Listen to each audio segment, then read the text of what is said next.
Hi friends, இது வந்து ஒரு மாடல் ப்ளவுஸு. இது வந்து ஒரு பட்டு சாரியோட ப்ளவுஸு. உங்களுக்கு வந்து பட்டு சாரியில் வந்து இந்த ப்ளவுஸுக்கும் அந்த சாரிக்கும் வந்து ஒரு காம்பினேஷன் இல்லாமல் டிஃப்ரெண்ட் கலரில் இருக்குது. இப்போ இதில் சாரியோட கலர் வந்து இதில் நம்ம பேட்ச் பண்ணோம் அப்படின்னா அதுக்கு என்ன எப்படி பண்ணலாம் அப்படிங்கிறது இந்த மாடலில் பார்க்கலாம்.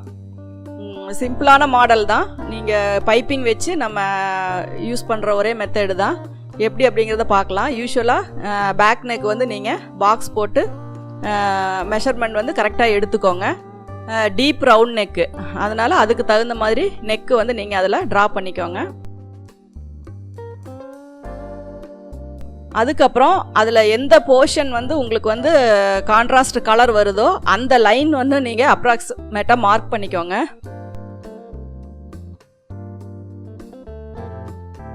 இப்போ பார்த்தீங்கன்னா உங்களுக்கு அந்த நெக்கு வந்து நம்ம கட் பண்ணி அவுட்லைன் எடுத்துருவோம்.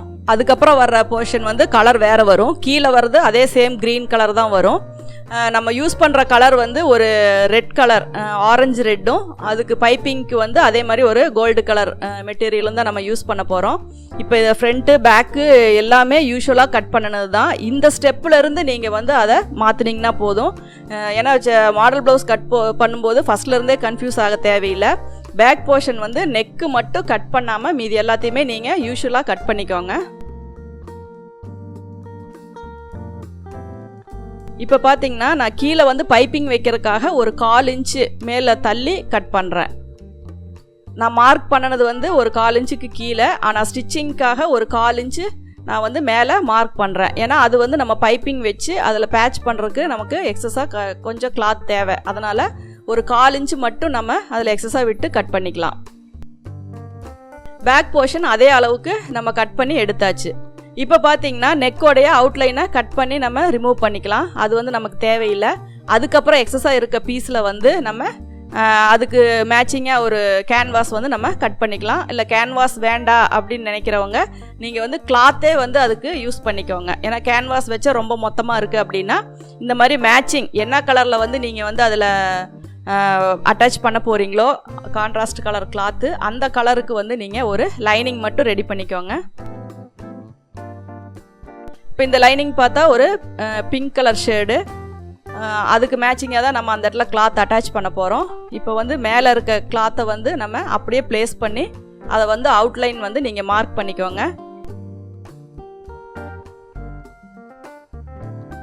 இப்போ நம்ம வந்து கீழே இருக்க போர்ஷனில் பைப்பிங் வச்சுட்டு இதுக்கு மேலே வந்து நம்ம அதை வந்து அட்டாச் பண்ணுவோம். அதனால் என்ன பண்ணோம் அப்படின்னா நம்ம அட்டாச் பண்ணுற அளவுக்கு மேலே இருக்க கிளாத்தை வந்து கொஞ்சம் எக்ஸ்டெண்ட் பண்ணி, அதாவது 1 இன்ச்சு, புதுசாக தைக்கிறவங்க 1 இன்ச்சு நீங்கள் கீழே சேர்த்து மார்க் பண்ணிக்கோங்க.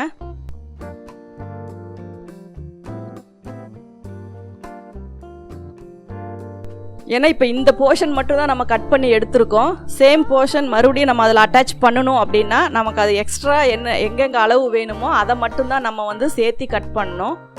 இப்போ பார்த்தா நெக்கு வந்து நமக்கு தேவையில்லை. நெக்கில் வந்து நம்ம பைப்பிங் வச்சுக்கலாம். அதனால் அதை கட் பண்ணி எடுத்துக்கலாம். ஷோல்டர் வந்து சேம் அளவு இருந்தால் போதும். ஏன்னா நம்ம ஆல்ரெடி அது மெஷர்மெண்ட் எல்லாம் 1/2 இன்ச்சு ஷோல்டர் அளவுக்கெல்லாம் சேர்த்து தான் நம்ம கட் பண்ணியிருக்கோம்.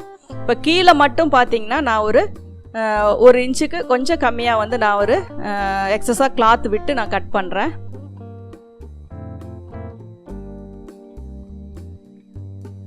ஆர்ம் ஹோல் வந்து கரெக்டாக அதே ரவுண்ட் ஷேப்பில் அப்படியே கொண்டு வந்துடுங்க. ஏன்னா கீழே இருக்க கிளாத்தை வந்து நம்ம எடுத்து ப்ளேஸ் பண்ணும்போது கரெக்டாக அந்த இடத்துல வந்து நமக்கு சீட்டிங் ஆகும். அதனால் கரெக்டாக அந்த கீழே மட்டும்தான், மீதி எல்லா போர்ஷனும் அதே அளவுக்கு தான் கட் பண்ணியிருக்கேன். கீழே இருக்கிறத மட்டும் நான் வந்து அதிகப்படுத்தி கட் பண்ணியிருக்கேன். அப்போ தான் நம்ம இது கீழே ரெடி பண்ணிவிட்டு கீழே இருக்க கிளாத்தை எடுத்து மேலே அட்டாச் பண்ணும்போது உங்களுக்கு வந்து அந்த அளவு கரெக்டாக வரும். இப்போ பைப்பிங்க்காக மேலே அது ஸ்டிச் பண்ணுறதுக்காக அதில் ஒரு 1/4 இன்ச்சும், அது மேலே ப்ளேஸ் பண்ணும்போது உள்ளே இன்சர்ட் பண்ணுறதுக்காக இதில் ஒரு 3/4 இன்ச்சும் நான் வந்து எக்ஸஸாக கிளாத் விட்டுருக்கேன். இப்போ நீங்கள் இதை மெஷர் பண்ணி பார்த்தீங்க, அதாவது நான் எல்லாம் ரெடி பண்ணினதுக்கப்புறம் என்ன மெஷர்மெண்ட்டில் வந்து இதை ஃபிக்ஸ் பண்ணணும் அப்படின்னா நீங்கள் வந்து அந்த லைனிங் கிளாத்தை வந்து ஹைட் எவ்வளோ அப்படிங்கிறது நீங்கள் உங்களுக்கு தெரியும். 15.5 இன்ச்சு வரும். ஏன்னா அந்த 15.5 இன்ச்சை வந்து நீங்கள் அதில் வந்து நீங்கள் அளவு எடுத்து நீங்கள் இது பண்ணிக்கலாம். இப்போ பார்த்தீங்கன்னா எந்த மெட்டீரியல் தேவை, ஏன்னா ரெண்டும் ஒரே மாதிரி கட் பண்ணியிருக்கீங்க, எது தேவை எது தேவையில்லை அப்படிங்கிறதுக்கு நீங்கள் மார்க் பண்ணிக்கோங்க. இப்போ ஹைட் பார்த்தீங்கன்னா உங்களுக்கு டோட்டலாகவே வந்து கீழே இருக்கிறத வந்து நம்ம மடித்து ஸ்டிச் பண்ணிடுவோம். அப்போ வந்து உங்களுக்கு 15.5 இன்ச்சு வரணும்.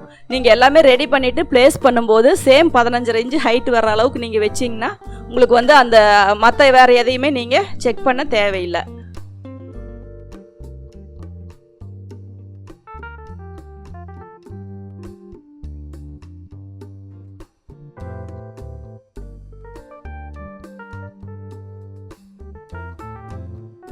இப்போ வந்து இதுக்கு வந்து ஒரு 1/4 மீட்டர் கிளாத் இருந்தால் போதும் என்ன. ஆனால் கொஞ்சம் ஒரு சென்டரில் வந்து ஒரு ஜாயிண்ட் வரும்.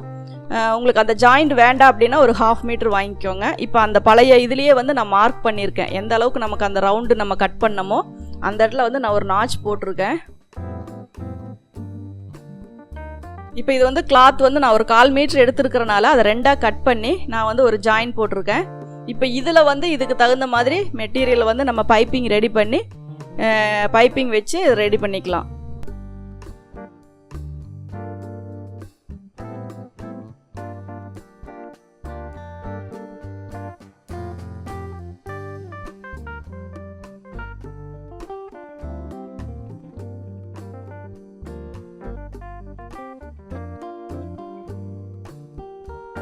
ஓப்பன் பண்ணி விட்டுக்கோங்க, அந்த இடத்துல திக்னஸ் குறையும்.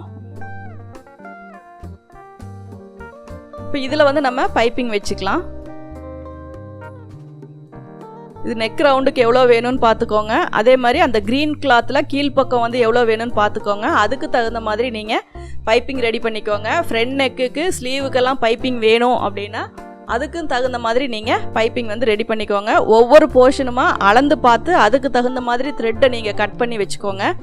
ஒரே லென்த்தாக நீங்கள் ஜாயின் பண்ணி வைக்கும்போது உங்களுக்கு ஃபினிஷிங் குறையும். பிட்டு பிட்டாக வைக்கும்போது உங்களுக்கு ஃபினிஷிங் நீட்டாக இருக்கும்.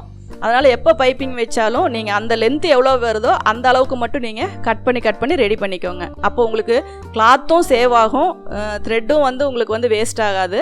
அதனால் எந்த அளவு வேணுமோ அதை விட 1 இன்ச்சு மட்டும் நீங்கள் அதிகப்படுத்தி கட் பண்ணிக்கிட்டிங்கன்னா போதும். அதே மாதிரி உங்களுக்கு இந்த த்ரெட்டு வந்து உங்களுக்கு உள்பக்கம்தான் இருக்கும், மேலே தெரியாது.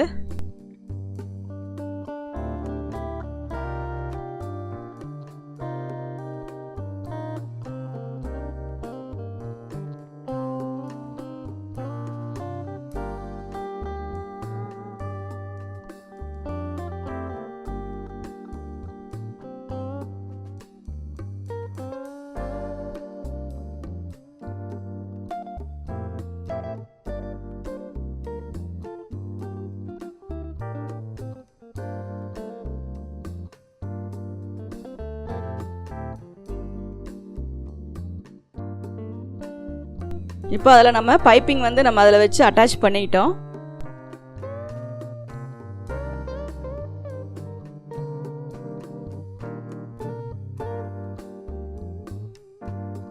இப்போ வந்து மேக்ஸிமம் அந்த ஜாயிண்ட் வந்து உங்களுக்கு விசிபிளாக தெரியாத மாதிரி தான் இருக்கும். அப்படியே உங்களுக்கு அது வந்து சென்டரில் இருந்தாலும் அது ஒன்றும் பெருசாக தெரியாது.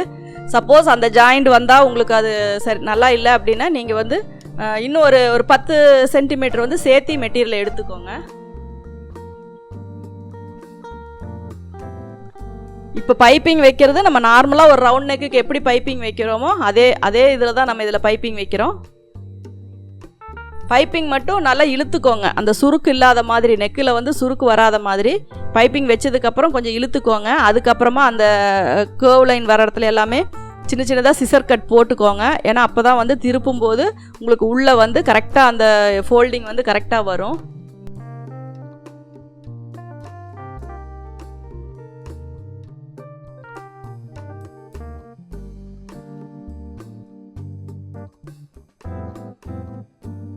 இதில் வந்து நீடில் அளவுக்கு தையல் உள்ளே போட்டுக்கோங்க.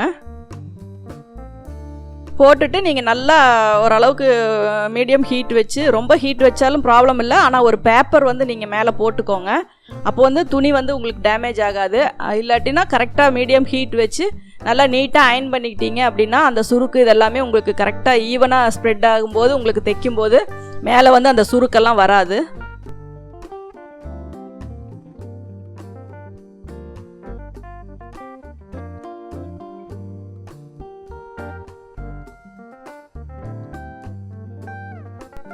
இப்போ அவுட்லைன் ஃபுல்லாகவே நீங்கள் தையல் போட்டுக்கலாம். இப்போ பார்த்தீங்கன்னா இது ப்ளவுஸோட ஒரு 1/2 ரவுண்டு வந்து நம்ம இதில் ரெடி பண்ணிட்டோம். அந்த நாச் வந்து உங்களுக்கு கரெக்டாக தெரியும். நம்ம அந்த க்ரீன் கலர் லைனிங்கோட அளவுக்கு தான் அந்த நாச் கட் பண்ணியிருக்கோம். அது இருந்தாலும் உங்களுக்கு அந்த கீழே இருக்க பேட்ச் அதில் வந்து செட் பண்ணும்போது கொஞ்சம் ஈஸியாக இருக்கும்.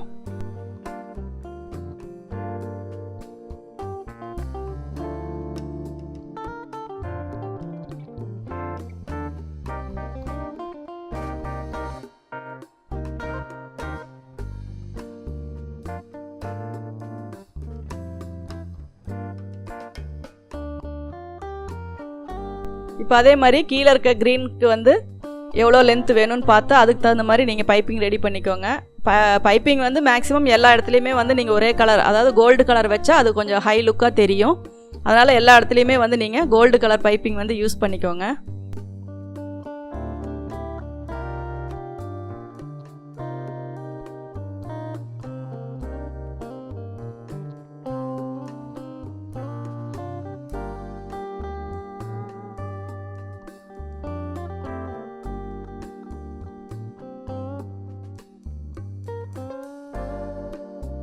இப்போ கரெக்டாக நம்ம எக்ஸஸாக விட்டுருக்கிற அந்த அளவு மட்டும் விட்டுட்டு நீங்கள் எப்பவும் போல் அதில் பைப்பிங் வச்சுக்கோங்க. நம்ம எப்போவுமே பைப்பிங்க்கு அந்த ஓரம் கட் பண்ணும்போது எந்த அளவுக்கு நம்ம எக்ஸஸாக வேணுமோ அந்த அளவுக்கு ஒரு கைடு அளவுக்கு தான் துணி விட்டு கட் பண்ணுவோம். அதே அளவில் ஈவனாக நீங்கள் பைப்பிங் வச்சிட்டிங்கனாவே உங்களுக்கு அது சரியாக போயிடும். இப்போ கீழ்ப்பக்கம் இப்படியே நீங்கள் ஸ்டிச் போட்டு அடித்து திருப்புறதுனாலும் திருப்பிக்கலாம், இல்லை எக்ஸஸாக ஒரு கிளாத் வச்சு ஃபோல்டு பண்ணுறதுனாலும் பண்ணிக்கலாம். ஏன்னா கீழே ஃபோல்டு பண்ணும்போது அந்த இடத்துல கொஞ்சம் திக்காக இருந்துச்சுன்னா பேக்கில் கிளாத் வந்து சுருண்டு போகாது. அதனால் எக்ஸஸாக கொஞ்சம் திக்கான மெட்டீரியல் வச்சு கூட நீங்கள் அந்த இடத்த ஃபோல்டு பண்ணிக்கலாம். ஒவ்வொருத்தர் வந்து நல்லா ஸ்டிஃபாக இருக்கணும் அப்படிங்கிறக்காக கேன்வாஸ் கூட வச்சு ஃபோல்டு பண்ணிக்கலாம். ஏன்னா பேக் வந்து நல்லா ஸ்டிஃபாக இருந்தால் ஓரளவுக்கு பேக்கில் வந்து சுருண்டு வராது அப்படிங்கிறக்காக அப்படி யூஸ் பண்ணுவாங்க. அப்படி இல்லைன்னா நம்ம டபுள் கிளாத் கொடுத்து ஃபோல்டு பண்ணிக்கலாம். ஓரளவுக்கு திக்னஸ் இருந்தால் போதும் நமக்கு.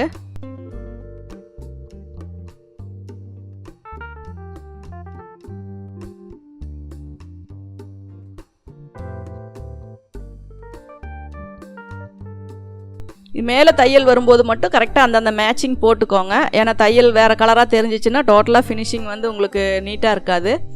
அதனால் நீங்கள் மேல் பக்கமாக வர தையல் எதுவாக இருந்தாலும் அது என்ன கலர் மெட்டீரியலோ அந்த கலர் வந்து நீங்கள் வந்து த்ரெட்டை வந்து சேஞ்ச் பண்ணிக்கோங்க. அதுக்கப்புறம் அவுட்லைன் எக்ஸஸாக தையல் போட்டு எல்லாத்தையுமே கட் பண்ணிடுங்க.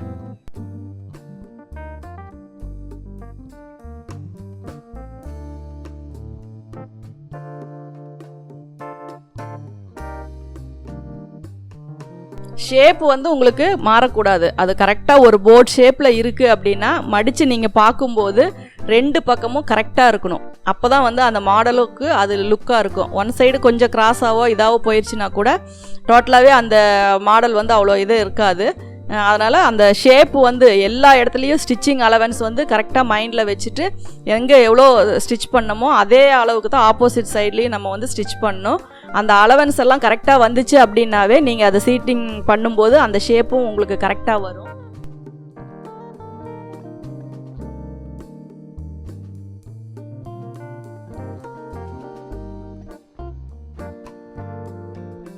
இப்போ பார்த்தீங்கன்னா மேலே இருக்கிறது நம்ம பைப்பிங் வச்சு அதை ரெடி பண்ணியாச்சு. இப்போ கீழே இருக்க போர்ஷனும் வந்து நம்ம ரெடி பண்ணியாச்சு. இப்போ இது ரெண்டையுமே நம்ம அட்டாச் பண்ண போகிறோம். இது வந்து ரொம்ப ஈஸி மெத்தடு தான். ஏன்னா உங்களுக்கு வந்து ஒவ்வொன்றுக்கும் நம்ம பேட்டர்ன் கட் பண்ணி அந்த அளவுக்கு வந்து மெயின் கிளாத் கட் பண்ணி வைக்கிறது அப்படிங்கிறது எல்லாமே வந்து கொஞ்சம் கஷ்டமாக தான் இருக்கும். ஆனால் இது வந்து உங்களுக்கு ரொம்ப ஈஸியான மெத்தடு தான். ஒரே ஸ்ட்ரோக்கில் நம்ம ப்ளவுஸ் அப்படியே கட் பண்ணி ஸ்டிச் பண்ணிக்கலாம். ஆனால் அதுக்கு தேவையான மெட்டீரியலை மட்டும் நீங்கள் ஃபஸ்ட்டு ரெடி பண்ணிட்டீங்கன்னா போதும். ஒவ்வொன்றுமே வந்து அந்த இதில் நாச் போட்டிருக்கோம், எவ்வளோ எக்ஸஸாக கிளாத் விட்டுருக்கோம் அப்படிங்கிறது எல்லாமே உங்களுக்கு தெரியும். அதுக்கு தகுந்த மாதிரி நீங்கள் அப்படியே அதை செட் பண்ணிவிட்டு உயரத்தை நீங்கள் அளந்து பார்த்தீங்க அப்படின்னாவே உங்களுக்கு தெரியும் 15.5 இன்ச் ரெடியாக உங்களுக்கு கிடச்சிரும். அதுக்கப்புறம் அப்படியே வச்சு நம்ம தையல் போட்டுக்கலாம்.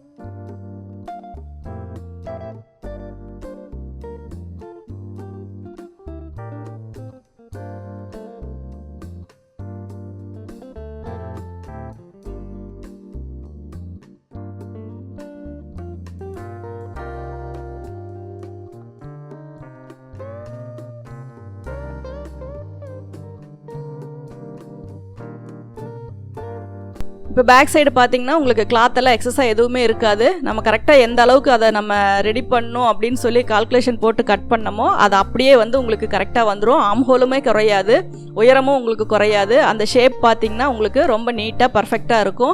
இதில் வந்து இந்த பிளெயினாக இருக்க இடத்துல எல்லாமே நீங்கள் பேச்சஸ் வேணும் அப்படின்னா நீங்கள் ரெடிமேட் பேச்சஸ் வாங்கி ஒட்டிக்கலாம். அப்படி இல்லை எம்ப்ராய்டரி ஒர்க்கு, ஆரிய ஒர்க் ஏதாவது சிம்பிளாக பண்ணணும் அப்படின்னாலும் நீங்கள் பண்ணிக்கலாம். இப்போ இதில் வந்து நாங்கள் எக்ஸ்ட்ராவாக வந்து உங்களுக்கு மல்டி ஸ்டிச் மட்டும் போட்டிருக்கோம் ஆப்போசிட் கலரில்.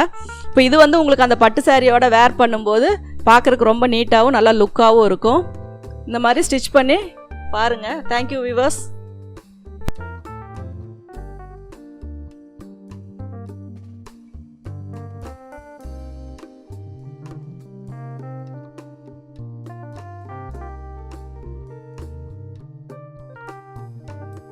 நம்ம சேனலை சப்ஸ்கிரைப் பண்ணாதவங்க சப்ஸ்கிரைப் பண்ணிக்கோங்க. பக்கத்தில் இருக்க பெல் சிம்பிளையும் அப்படியே ப்ரெஸ் பண்ணிக்கோங்க. பண்ணிட்டீங்க அப்படின்னா தான் உங்களுக்கு வீடியோஸ் வந்து உடனுக்குடனே அப்லோட் பண்ணும்போதெல்லாம் நோட்டிஃபிகேஷன் கிடைக்கும். பிடிச்சிருந்தா கண்டிப்பாக ஃப்ரெண்ட்ஸுக்கு கூட ஷேர் பண்ணுங்கள், கமெண்ட்ஸ் பண்ணுங்கள். உங்களுடைய கொஸ்டின்ஸ்க்கு எல்லாமே நான் வந்து உங்களுக்கு ஆன்சர் பண்ணுறேன்.